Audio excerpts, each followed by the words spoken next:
Everyone, welcome back to my channel. So कैसे हैं आप लोग? आई होप आप सभी बहुत अच्छे होंगे। सो आज की क्लास में हम क्लास 11 का जो हमारा इंट्रोडक्शन पार्ट था उसका नया टॉपिक करेंगे। जैसा कि हमने इसके पार्ट फर्स्ट में देखा था कि माइक्रो इकोनॉमिक्स क्या होता है, माइक्रो इकोनॉमिक्स को स्टडी करने के बेनिफिट क्या है, सेंट्रल प्रॉब्लम्स क्या होती है, इकोनॉमिक प्रॉब्लम्स क्या होते हैं। हमने माइक्रो मैक्रो में डिफरेंसेस पढ़े थे। तो ये कुछ इंपॉर्टेंट टॉपिक्स हमने फर्स्ट पार्ट में कवर किए थे। आज हम एक नया कॉन्सेप्ट करेंगे जिसका नाम है प्रोडक्शन पॉसिबिलिटी फ्रंटियर, या इसको शॉर्ट में पीपीएफ भी बोला जाता है। So let's start. सो सबसे पहले हम समझते हैं हमारे पास एक नया कॉन्सेप्ट है जिसका नाम है प्रोडक्शन पॉसिबिलिटी फ्रंटियर। इसको शॉर्ट में हम पीपीएफ भी बोलते हैं। तो सबसे पहले जो ये कॉन्सेप्ट आया है इसके बारे में समझते हैं ये है क्या, ये कॉन्सेप्ट किसके बारे में बताता है। देखो बहुत सिंपल सा, हम एक अजम्पशन लेते हैं इस कॉन्सेप्ट में। हम कहते हैं अगर हम अगर दो गुड्स का प्रोडक्शन कर रहे हैं और हमारे पास रिसोर्सेज और टेक्नोलॉजी कांस्टेंट है या फिक्स है, तो हम ये कॉम्बिनेशन के गुड्स को प्रोड्यूस कर पाएंगे। अब मैं आपको लिखकर समझाता हूं, अजम्पशंस बताऊंगा, टेबल्स बताऊंगा, शेड्यूल बताऊंगा और डायग्राम बताऊंगा कि पीपीसी क्या होता है। सबसे पहले हमने पीपीसी बताया। पीपीसी है ना, दो गुड्स का कॉम्बिनेशन है। किसका? दो गुड्स का कॉम्बिनेशन है। तो बताते हैं, सबसे पहले बताएंगे जो पीपीसी है ना, एक ग्राफिकल रिप्रेजेंटेशन है। It is a graphical representation of possible combination of two goods, possible combination of two goods that can be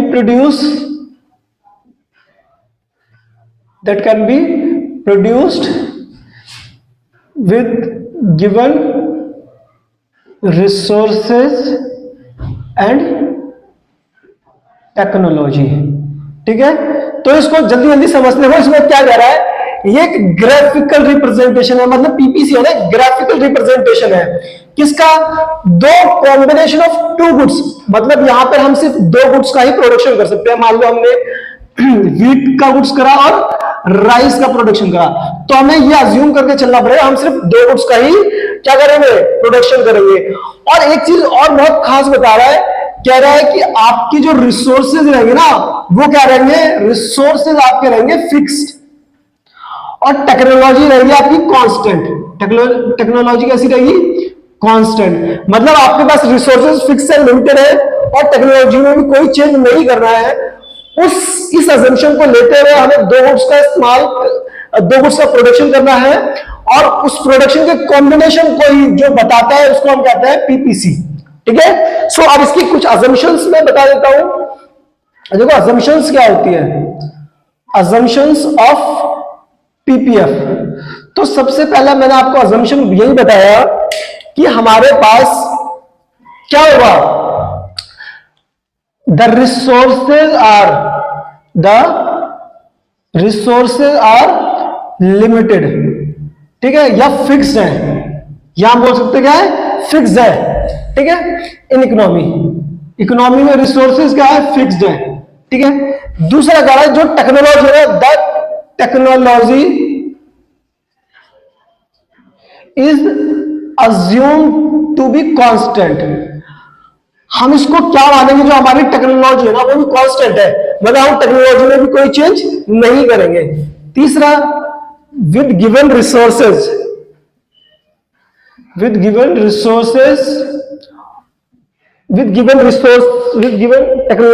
resources, with given technology and resources only two goods can be produced। कह रहा सिर्फ दो goods को हम produce करेंगे। ये मैंने आपको पहले बता दिया, सिर्फ ये अजम्पशंस के बेस पर, ये पूरा कॉन्सेप्ट अजम्पशन के बेस पर है। फोर्थ कह रहा है resources are fully and efficiently utilise, resources are fully and efficiently utilised, मतलब जो हमें रिसोर्स है ना हमने उसको फुल यूज करा है, ठीक है। फिफ्थ कह रहा है resources are not equally efficient for production of all the product if more and more unit of one commodity increases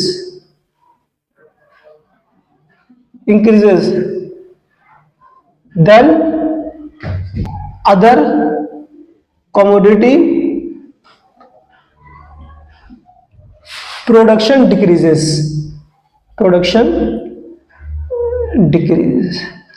मतलब बहुत सिंपल सी बात कह रहा है कि अगर आप एक गुड का प्रोडक्शन बढ़ाओगे तो दूसरे को आपको क्या करना पड़ेगा, लिमिटेड करना पड़ेगा। एग्जांपल से जैसे देखो, मान लो ये पीस ऑफ लैंड है, ठीक है, पीस ऑफ लैंड है। अब मैं इसको आपको टेबल से भी समझाता हूँ, डायग्राम से भी समझाता हूँ। मान लो मैं एक टेबल ले लेता हूँ, ठीक है, दो गुड्स है हमारे पास, जिसमें बता रहा है हम अब क्या प्रोड्यूस करते हैं, व्हीट प्रोड्यूस करते हैं, राइस प्रोड्यूस करते हैं, ठीक है। तो हमने बोला ये हमारे पास कुछ कॉम्बिनेशन होंगे, कुछ कॉम्बिनेशंस। जैसे मैंने कहा कि अगर हमारे पास अगर मैं जीरो प्रोड्यूस करूंगा, जीरो व्हीट प्रोड्यूस करूंगा, यहां पे समझना, ये मेरे पास लैंड है, ये क्या है, लैंड है, इस पे मैं व्हीट और राइस का कॉम्बिनेशन प्रोड्यूस करता हूं, ठीक है। सो अगर मैं इस पे पूरा राइस प्रोड्यूस करता हूं तो 21 टन का प्रोड्यूस होता है, ठीक है। अगर मतलब मैं पूरा इस पूरी लैंड पर सिर्फ और सिर्फ किसको प्रोड्यूस करता हूं, राइस को प्रोड्यूस करता हूं, राइस को। व्हीट का मैंने कुछ नहीं कहा, व्हीट 0 तो राइस कितना होगा 21, तो ये कॉम्बिनेशन हो गया। फिर दूसरा मैंने कहा कि अगर मैं इसको 1 करता हूं तो ये हो जाएगा 20, मतलब अगर मैं इसका 1 बढ़ाऊंगा तो इसको कम करना पड़ेगा, क्यों, क्योंकि अब पहले पे पूरे पे व्हीट, पूरे पे क्या हो रहा था, पूरे पे राइस हो रहा था। अब मुझे कुछ एरिया पे क्या करना पड़ेगा, व्हीट का प्रोडक्शन करूंगा कुछ लैंड पर, तो जितने पे व्हीट करूंगा तो इसका मतलब राइस का एरिया क्या होगा, कम होगा, तो राइस क्या होगा, कम हो जाएगा, ठीक है।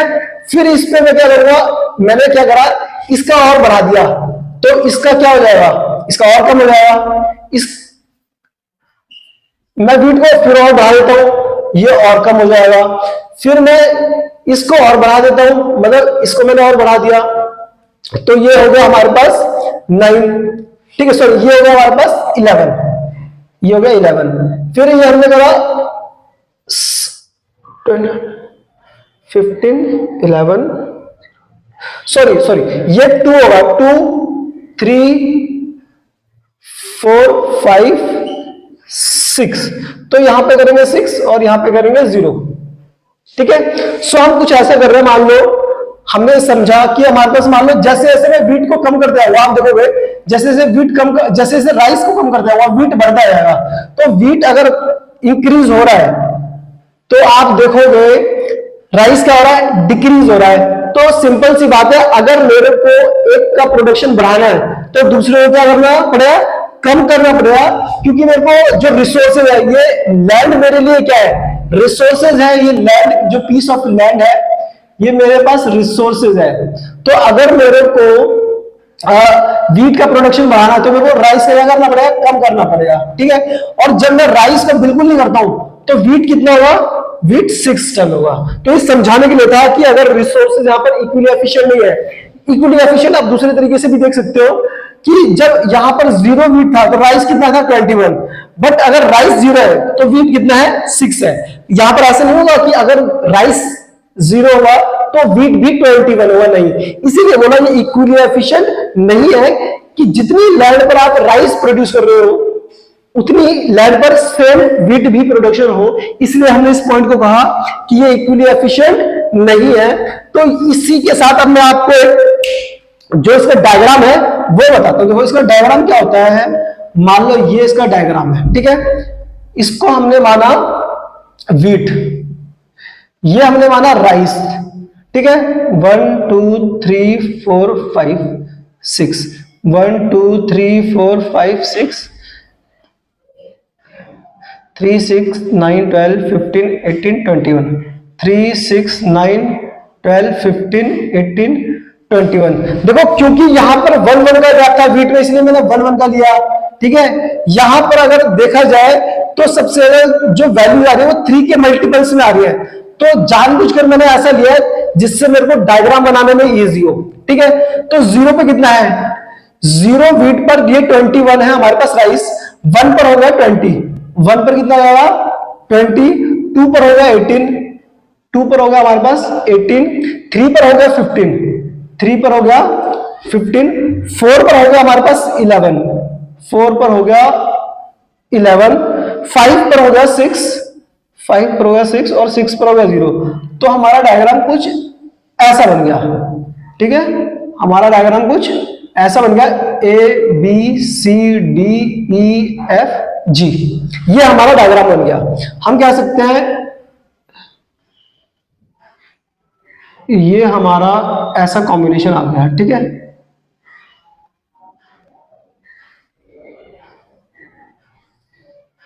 ये हमारा डायग्राम बन गया, तो ये पीपीसी का कर्व बन गया। अब समझते हैं दोबारा से पीपीसी क्या था। हमने बोला था पीपीसी क्या है, पीपीसी दो गुड्स के जो कॉम्बिनेशन है ना, देखो ये कॉम्बिनेशन है, कॉम्बिनेशन क्या हुआ, एक कॉम्बिनेशन हुआ हमारा, ये कॉम्बिनेशन एक 0 20, ये एक कॉम्बिनेशन हो गया। आप ये भी प्रोड्यूस कर सकते हो, आप ये भी प्रोड्यूस कर सकते हो, आप ये भी प्रोड्यूस कर सकते हो, आप ये भी प्रोड्यूस कर सकते हो, आप ये भी प्रोड्यूस कर सकते हो, आप ये भी प्रोड्यूस कर सकते हो, आप ये भी प्रोड्यूस कर सकते हो। मतलब आप अगर 0 वीट प्रोड्यूस करोगे तो राइस का 21 होगा, और जैसे जैसे वीट बढ़ाओगे ये घटता जाएगा। तो ये कॉम्बिनेशन है। तो पीपीसी क्या बताता है, पीपीसी बताता यही है कि दो गुड्स अगर आप प्रोड्यूस करोगे इकोनॉमी के अंदर, तो जो उसका कॉम्बिनेशन होगा उसको ग्राफिक में बताया, ग्राफ में बताया, ग्राफिकली रिप्रेजेंटेशन करेगा, उसी को हम क्या कहते हैं, पीपीसी, पीपीएफ या पीपीसी, प्रोडक्शन पॉसिबिलिटी कर्व, ठीक है, या फिर प्रोडक्शन पॉसिबिलिटी फ्रंटियर, हम उसको ये भी नाम दे सकते हैं। सो आई होप आपको उसका मीनिंग कि हमें इकोनॉमी के अंदर क्या अजम्पशंस लेकर चलनी है, उसका ये शेड्यूल और डायग्राम आपको समझ में आ गया होगा। अब इसके बाद हमारे पास एक कॉन्सेप्ट आता है, आप इसको नोट डाउन कर लेना। इसके बाद हमारा एक कॉन्सेप्ट आता है जिसको कहते हैं मार्जिनल अपॉर्चुनिटी कॉस्ट, एमओसी, ठीक है बच्चों, मैं इसको रफ कर रहा हूं।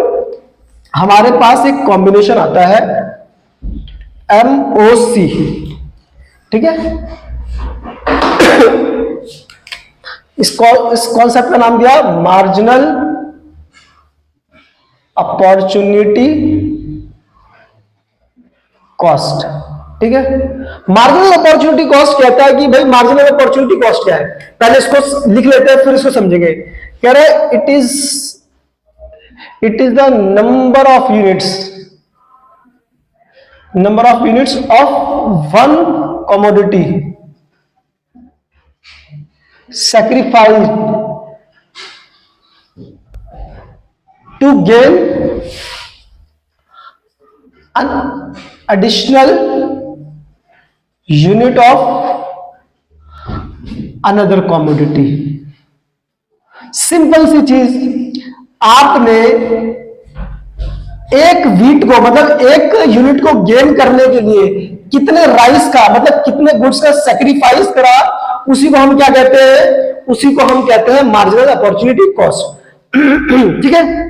देखो हमने क्या करा है, अगर मेरे को 0 से 1 का गेन करना है, अगर मेरे को 1 वीट का गेन करना है तो मेरे को कितने का सैक्रिफाइस करना पड़ा, 1 क्विंटल राइस का सैक्रिफाइस करना पड़ा। सेम अगर 1 से 2 है तो 2 में फिर हमने क्या करा, हमने 1 का राइस करा, 1 से 2 हुआ तो 1 का राइस हुआ ना, तो सॉरी अब यहां से मतलब हम चेक करते हैं कि सैक्रिफाइस करने के लिए कितना गेन मतलब क्वेश्चन में कह रहा है कि number of unit sacrifice to gain an additional unit of another commodity, एक कमोडिटी को गेन करने के लिए आपने कितना सैक्रिफाइस करा। तो पहला एक गेन करने के लिए 1 का सैक्रिफाइस करा, 21 से 20 हुआ, ठीक है। फिर 1 का गेन करने के लिए 2 का सेक्रीफाइस करा। मैं आपको दोबारा से एक टेबल बना देता हूं ताकि आपको अच्छे तरीके से समझ में आ जाए, ठीक है।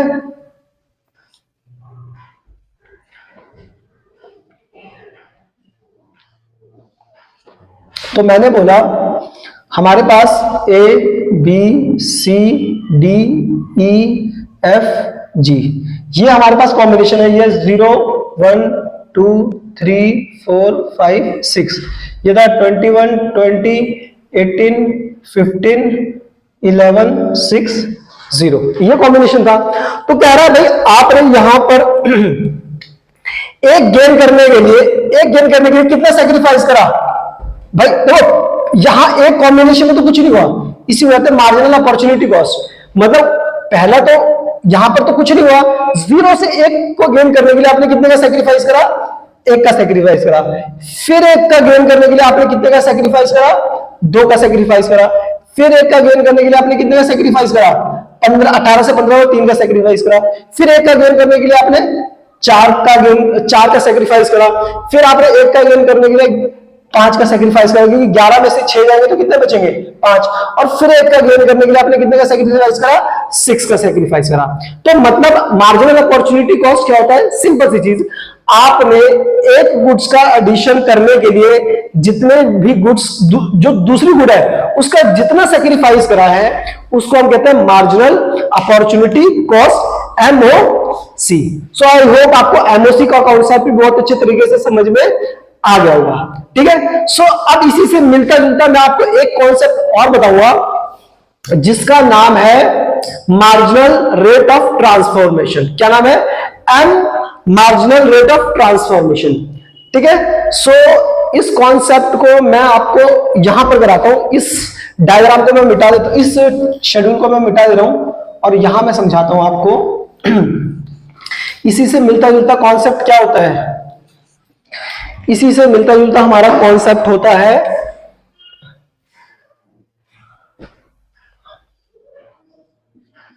Marginal rate of transformation, marginal rate of transformation, ठीक है। शॉर्ट में इसको हम MRT भी बोलते हैं। क्या बोलते हैं, MRT। तो पहले इसको लिख लेते हैं फिर इसको समझते हैं क्या है। तो MRT के बारे में बोला है कि ये क्या है, it is the ratio of number of units of one commodity sacrifice to gain an additional unit of another commodity,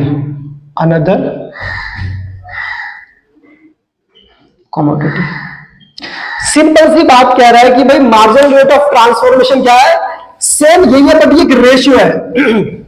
मतलब किसका रेशियो है, आपने जो MRT कह रहा है कि आपने जितना भी यूनिट्स को सेक्रीफाइस करा है, ठीक है, कितना भी यूनिट को सेक्रीफाइस करा है, एक यूनिट को गेन करने के लिए, एक यूनिट को क्या करने के लिए, एक यूनिट को गेन करने के लिए जितना सेक्रीफाइस करा है उसके रेशियो को आप क्या कहते हो, ये P/Q की फॉर्म है ना, तो इसी को उसके रेशियो को हम क्या कहते हैं, मार्जिनल रेट ऑफ ट्रांसफॉर्मेशन।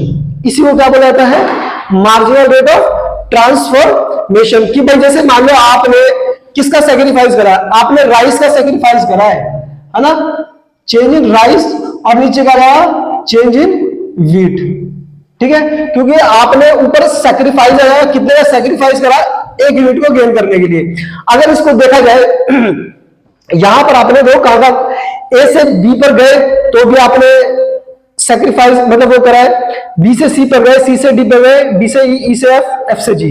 तो अगर जैसे देखा जाए तो सबसे पहले क्या हुआ है, यहां पर एक का सेक्रीफाइस करा है, एक किसका, एक राइस का सेक्रीफाइस करा है यहां पर, एक व्हीट के लिए, ठीक है, ठीक। दूसरा करते हैं, हमारे पास फिर हमने कितने का सेक्रीफाइस करा, 20 से 18 पे गए तो 2 राइस का सेक्रीफाइस करा, एक व्हीट को गेन, मतलब जो व्हीट है वो हमेशा एक का गेन होगा, है ना। तो इट मींस नीचे तो कितना आएगा, 1 व्हीट ही आएगा, 1 व्हीट।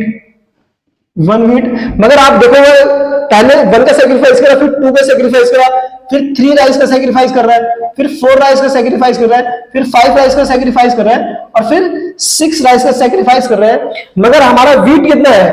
वीट हमारा 1-1-1 का ही गेन हो रहा है, एक एक, हमें हर बार एक एक का गेन हो रहा है, ठीक है, एक एक का गेन हो रहा है बार बार। तो इसी के रेशियो को हमने क्या बोला?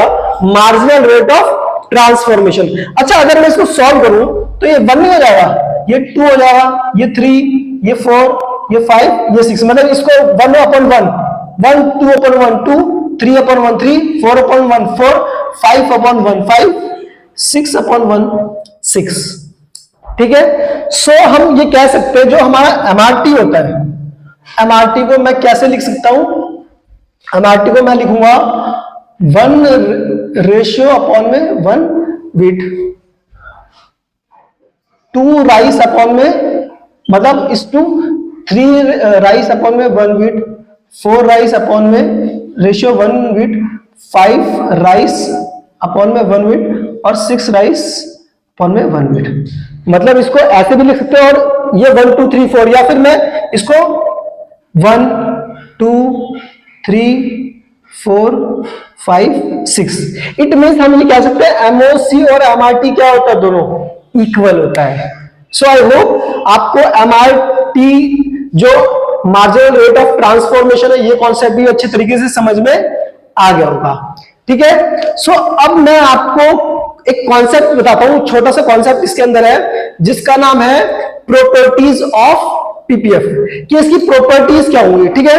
सो चलो इसके छोटा सा कॉन्सेप्ट प्रॉपर्टीज भी देख लेते हैं, मैं इसको रफ कर देता हूं, ठीक है। तो हम इसकी प्रॉपर्टीज देख लेते हैं, ठीक है। तो अगर हम बात करते हैं इसकी प्रॉपर्टीज की, properties of PPF, properties of PPF, तो अगर हम बात करें सबसे पहली जो पीपीएफ स्लोप्स डाउनवर्ड, देखो यार पीपीएफ स्लोप्स डाउनवर्ड, आप देख रहे होगे पीपीएफ का स्लोप्स कैसा है? डाउनवर्ड है, नीचे की तरफ है, डाउनवर्ड है। तो इसलिए इन्होंने पहला प्रॉपर्टी या कैरेक्टर क्या बोला पीपीएफ का? प्रॉपर्टीज बोल रहे हैं कैरेक्टरिस्टिक्स, ठीक है। तो पहला प्रॉपर्टी या कैरेक्टरिस्टिक्स बोला कि पीपीएफ डाउनवर्ड है, और दूसरा हमारे को बोला कि पीपीएफ का शेप कैसा है? कॉनकेव शेप्ड है, कॉनकेव शेप्ड, ठीक है। पीपीएफ का शेप कैसा है? कॉनकेव शेप्ड है। अगर आप देखोगे, अगर हमसे पूछा जाए कि भाई पीपीएफ डाउनवर्ड क्यों है, तो मैं रीजन बताता हूं, फिर समझाता हूं। तो कहेंगे जो पीपीएफ होता है ना, it shows the combination of two goods, combination of two goods, दो गुड्स का कॉम्बिनेशन है। इसका मतलब क्या? अगर हमें एक को बढ़ाना तो दूसरे को क्या करना पड़ेगा? कम करना पड़ेगा। If increase of one goods, या फिर दूसरे तरीके से बताता हूं, if increase one goods more and more only by taking resources away from production of another goods। मतलब सिंपल सी चीज हमसे बोलिए कि अगर आपको एक गुड्स को बढ़ाना है तो दूसरे गुड्स से रिसोर्सेज हमें क्या करना पड़ेगा? लेने पड़ेंगे। अगर इसको बढ़ाना है, आपको वीट को बढ़ाना, तो आपको चावल से रिसोर्सेज क्या करना पड़ेगा? लोगे, चावल से रिसोर्सेज लोगे तो चावल की प्रोडक्टिविटी कम होगी, और प्रोडक्टिविटी कम होगी तो ये क्या होगा? डाउनवर्ड होगा, पीपीएफ स्लोप्स डाउनवर्ड, ठीक है। अब दूसरा पूछा पीपीएफ का शेप कैसा है। तो ये कॉन्सेप्ट थोड़ा और अच्छे तरीके पहले यहां भी समझ लेते हैं, और फिर हम चेक करेंगे कि शेप किस किस तरीके से हो सकती है। तो हमने बात करी कि जो पीपीएफ है ना, PPF is concave shape because of increasing MRT, because of increasing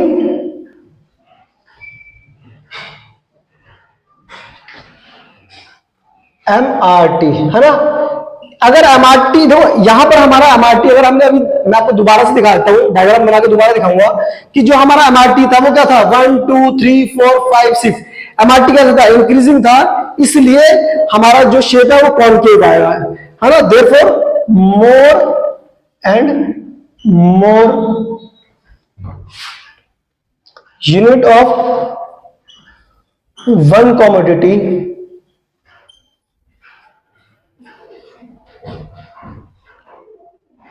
are sacrificed to gain an additional unit of another commodity।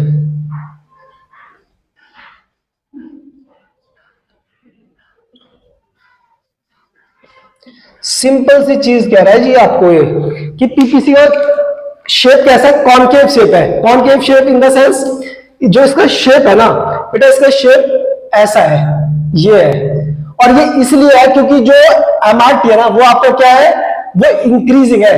अगर आपका एमआरटी डिक्रीजिंग होता तो आपका शेप ऐसे ना बनकर आपका शेप बनता, ये शेप बनता, ठीक है, ऐसा शेप बनता है, इसको कहते हैं कॉन्वेक्स शेप। बट हमारा शेप कैसा बन रहा है, कॉनकेव शेप बन रहा है, और उसका रीजन क्या है, उसका रीजन यही है एमआरटी।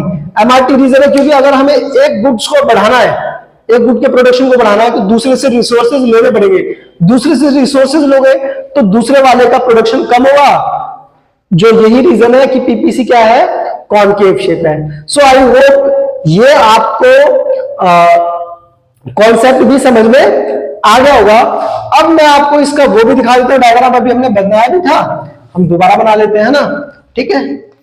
तो चेक कर लेते हैं इसका डायग्राम कैसा था, टेबल कैसा था इसका। हमने कहा था कि हमारे पास कॉम्बिनेशन होते हैं, है ना, कॉम्बिनेशन। ये मान लो यहां पर पहले हो गया वीट, अच्छा इसको मैं लिख देता हूं सी, ये कॉम्बिनेशन है, ठीक है। फिर मैंने लिखा वीट, फिर मैंने लिखा राइस, फिर मैंने लिखा MRT, ठीक है। तो हमारा कॉम्बिनेशन क्या था, ABCDEF G, और ये था 0 1 2 3 4 5 6, ये था 21 20 18 15 11 6 0। तो हमने इसका कैसे निकाला था, मैंने बोला था 1 राइस 1 वीट, 2 राइस 1 वीट, और ये किसके इक्वल है, ये 1 भाई 1 अपॉन में 1 कितना है, 1, 2 अपॉन में 1 2, 3 अपॉन में 1 3, क्योंकि 3 rice 1 wheat, 4 rice 1 wheat, 5 rice 1 wheat, 6 rice 1 2 3 4 5, sorry यहां पर नहीं बेटा, यहां पर ध्यान से देना, यहां पे 0 है, जो कॉम्बिनेशन बनना स्टार्ट होगा यहां से होगा, 1 rice 1 wheat, 2 rice 1 wheat, 3 rice 1 wheat, 4 rice 1 wheat, 5 rice 1 wheat, और 6 राइस 1 वीट, ठीक है। आपको हर एक वीट को, एक वीट का गेन करने के लिए पहले 1 का सेक्रीफाइस करा, फिर 2 का, फिर 3 का, फिर 4 का, फिर 5 का, फिर 6 का। तो 1 अपॉन में 1 करूंगा तो ये कितना होगा, 1 2 3 4 5 6, और यही मैंने बताया जो हमारा एमआरटी है वो कैसा है, इंक्रीजिंग है, ठीक है। एमआरटी क्या है, इंक्रीजिंग है, so that's why PPF is concave shape, ठीक है। सो आई होप ये कॉन्सेप्ट आपको अच्छे तरीके से समझ में आ रहा होगा। सो सबसे पहला देखते हैं हम, अब हमारे पास जो टॉपिक आया वो है शेप्स ऑफ पीपीएफ। पहले तो मैं आपको बता दूं, जो पीपीएफ का जो शेप होगा ना वो हमेशा क्या होगा, वो कॉनकेव होगा, क्योंकि पीपीएफ के केस में मैं बता देता हूं, चलो मैं बता दूं, in case of PPF MRT is always increasing. एक लाइन लिख देता हूं, in case of PPF MOC always increasing, ठीक है। एमओसी इंक्रीज होगा तो एमआरटी भी इंक्रीज होगा। तो भाई पीपीएफ के केस में तो ये हमेशा क्या होगा, इंक्रीज ही होगा। बट हम चेक कर लेते हैं एग्जांपल से, क्या ऐसा भी हो सकता है। मैं आपको 3 अलग अलग सिचुएशन बताता हूं, ठीक है। 3 अलग अलग सिचुएशन है, इसको भी मैं रफ कर देता हूं, ठीक। चलो, तो 3 अलग अलग कॉम्बिनेशंस हम ले लेते हैं। जैसे मैंने एक केस यहां पर ले लेते हैं,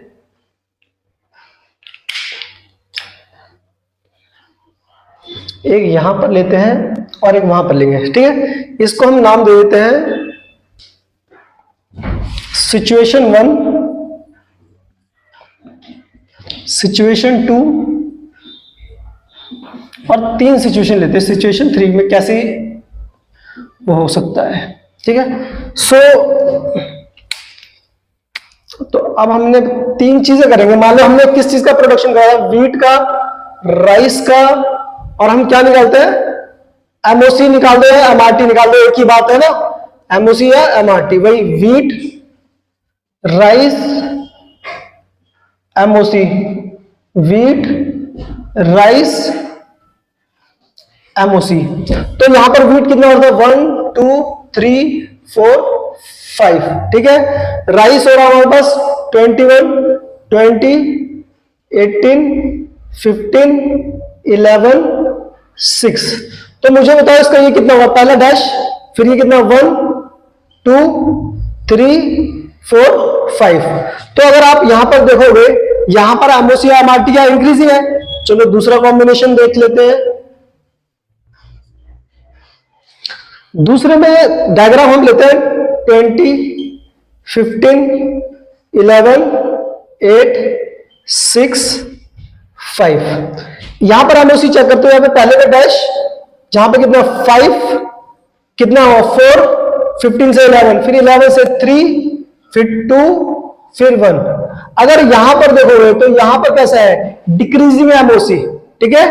और यहां पर देख लेते हैं 0 1 2 3 4 5। तो यहां पर जो हमारा राइस हो रहा है वो हुआ 15 13 11 9 7 6 5। तो ये होगा डैश 2 2 2 2 2। तो आप तीनों केसेस में देखोगे यहां पर एमओसी क्या है, इंक्रीजिंग हो रहा है, यहां पर एमओसी क्या है, डिक्रीजिंग हो रहा है, और यहां पर एमओसी क्या है, कांस्टेंट है। तो आप देखोगे कि इसको मैं रफ कर देता हूं, ठीक है। थोड़ा सा यहां पर मैं कुछ लिखवाना है। यहां पर डायग्राम देखो कैसा बनेगा। अगर हम देखें तो सिचुएशन फर्स्ट में हमारा जो डायग्राम होगा ना, वो पीपीसी ऐसा बनेगा, जो हमेशा इस कॉम्बिनेशन में यही बनता है, ठीक है, इंक्रीजिंग है। इसलिए हमने तो पीपीसी के केस में बोला था कि कॉनकेव शेप में बनेगा। अगर हम यहां देखें डिक्रीजिंग में, तो ये ऐसा बनेगा, ऐसा पीपीसी का बनेगा, ठीक है। इसको क्या कहते हैं, ये कॉन्वेक्स शेप है, ये कॉनकेव शेप है। और इस वाले सिचुएशन में कैसा बनेगा, इस सिचुएशन में बनेगा हमारे पास जब कांस्टेंट होता है एमओसी, तो उसमें स्लोप लाइन पर, मतलब सीधी लाइन जाएगी, एक्स एक्सिस से वाई एक्सिस को टच करेगी, ठीक है। तो इसे कहेंगे कांस्टेंट। ये स्ट्रेट लाइन है ना, ये कॉनकेव शेप, ये स्ट्रेट शेप है। ये कैसा शेप है, स्ट्रेट शेप। तो बट हमने स्टार्टिंग में मैंने पहले बता दिया था आपको कि जो पीपीसी के केस में हमेशा जो एमओसी होगा वो क्या होगा, एमओसी या एमआरटी, वो इंक्रीजिंग होगा। और इसीलिए हमारा जो शेप है वो कैसा शेप होगा, वो कॉनकेव होगा। आप जब इसको प्लॉटिंग करोगे डायग्राम पे तो उसका शेप ऐसा आएगा, और अगर आप इसको प्लॉटिंग करोगे तो ऐसा शेप आएगा। सो आई होप आपको बहुत अच्छे तरीके से आज का जो कॉन्सेप्ट था पीपीसी का, बहुत अच्छे तरीके से समझ में आ गया होगा। सो ऐसे ही अगर आपको हमारी वीडियोस पसंद आ रही हैं, हमारे चैनल को लाइक करो, शेयर करो, सब्सक्राइब करो। Thank you.